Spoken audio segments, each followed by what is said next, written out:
নমস্কাৰ বন্ধুসকল, PS পোল্ট্ৰি ফাৰ্মিংলৈ আপোনালোক সকলোকে স্বাগতম জনাইছোঁ। আজি বিশেষকৈ ফাৰ্মৰ মেডিচিন বা অন্যান্য ফাৰ্মৰ যিখিনি কৰণীয় কাম তাৰ বিষয়ত মই আচলতে ভিডিঅ' বনাব বিচৰা নাই। আজি ভিডিঅ'টো এটা নতুন, আৰু এই ভিডিঅ'টো যিসকল ফাৰ্মাৰ বন্ধুৱে চাই আছে তেওঁলোকে সকলোৱে জ্ঞাত যে এই আপোনালোকে দেখিছে মোৰ দানা পাত্ৰত দানা নাই।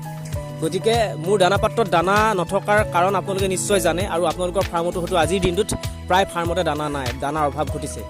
কি কাৰণে দানাৰ অভাৱ ঘটিছে তাৰ বিষয়ে মই কিছু কথা আপোনালোকৰ আগত ক'ব বিচাৰিছোঁ। যিহেতু চৰকাৰে কঠোৰভাৱে কিছুমান পৰিবহণ বিভাগৰ ফালৰ পৰা নীতি নিৰ্দেশনা জাৰি কৰিছে আৰু এখন আইন কৰিবলৈ গৈ আছে। গতিকে সেই আইনখনৰ বিৰোধিতা কৰিয়ে কি কৰিছে চালক সন্থাই এই পদক্ষেপ লৈছে যাতে কোনো গাড়ীয়ে বা কোনো কমাৰ্চিয়েল ভেহিকেল যাতে চলাচল কৰা বন্ধ কৰি দিব লাগে, আৰু চৰকাৰৰ দাবীসমূহ যাতে পৰিহাৰ কৰিব লাগে বুলি তেওঁলোকে এটা কি কৰিছে, এটা আন্দোলনমুখী এটা কাৰ্যপন্থা গ্ৰহণ কৰিছে। গতিকে তাৰ কাৰণে কি হৈছে, যিহেতু কমাৰ্চিয়েল ভেহিকেলবিলাক বন্ধ কৰি দিছে, কেৱল কমাৰ্চিয়েল ভেহিকেল বুলিয়ে নহয়, অন্যান্য যিবিলাক কিছুমানে পাৰ্চনেল যিবিলাক ভেহিকেল আছে সেইবিলাকো কিন্তু বন্ধ কৰিছে, যিবিলাক পাৰ্চনেল গাড়ী। গতিকে যেতিয়া কমাৰ্চিয়েল গাড়ীবিলাক বন্ধ কৰি দিছে, পাৰ্চনেল গাড়ীবিলাকো কিছুমান ক্ষেত্ৰত বন্ধ কৰি দিছে, তেতিয়া কি হৈছে, সমস্যাৰ সৃষ্টি হৈছে। এই যে দানা নাই পাত্ৰবিলাকত আপোনালোকে দেখিছে, দানা নথকাৰ মূল কাৰণটো সেইটোৱে আচলতে। কোম্পানী আমাক দানা যোগান ধৰিব পৰা নাই। কিয় যোগান ধৰিব পৰা নাই? দানা কিন্তু মজুত আছে, কিন্তু গাড়ীবিলাকে আনিব নোৱাৰে। কিয় আনিব নোৱাৰে? কাৰণ তেওঁলোকে কি কৰিছে, প্ৰতিবাদ কৰিছে চৰকাৰৰ যি নীতি নিৰ্দেশনা। আৰু আহকচোন জানি লওঁ এই নীতি নিৰ্দেশনাত চৰকাৰে কিনো কৈছে।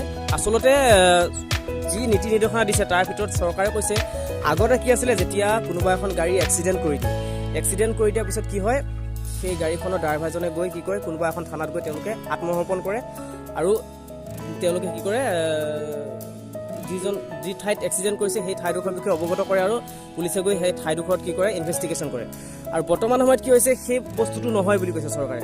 তাৰ বিনিময়ত কি কৰিছে চৰকাৰে, যেতিয়া কোনোবা এখন গাড়ী এক্সিডেণ্ট কৰিব, সেই গাড়ীখনে এক্সিডেণ্ট কৰা ব্যক্তিজনক লগালগ ততাতৈয়াকৈ মেডিকেললৈ নিব লাগিব, আৰু তেওঁৰ সমস্ত খৰচ বহন কৰিব লাগিব।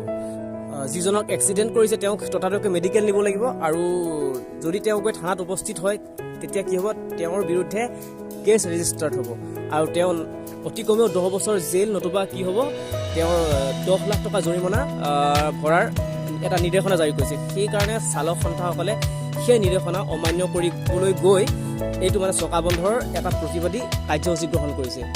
সেয়েহে আজি মোৰ ফাৰ্মত দানা নাই। গতিকে এই ভিডিঅ'টো মই এইটো কাৰণে বনালোঁ, যাতে চৰকাৰেও ইয়াৰ এটা সুব্যৱস্থা গ্ৰহণ কৰে, আৰু চালক সন্থায়ো যাতে সোনকালে এই বিষয়টো গুৰুত্ব সহকাৰে লয়। নহ'লে কি হ'ব, সমগ্ৰ অঞ্চলত, সমগ্ৰ অসমতেই কি হ'ব, ইয়াৰ এটা বিৰূপ প্ৰভাৱ পৰিব কিন্তু। গতিকে ভিডিঅ'টো বেছি দীঘল নকৰোঁ। যদি আপোনালোকৰ ভিডিঅ'টো ভাল লাগিছে তেন্তে শ্বেয়াৰ কৰি দিব, আৰু লাইক কমেণ্ট এটা নিশ্চয় জনাব। ধন্যবাদ।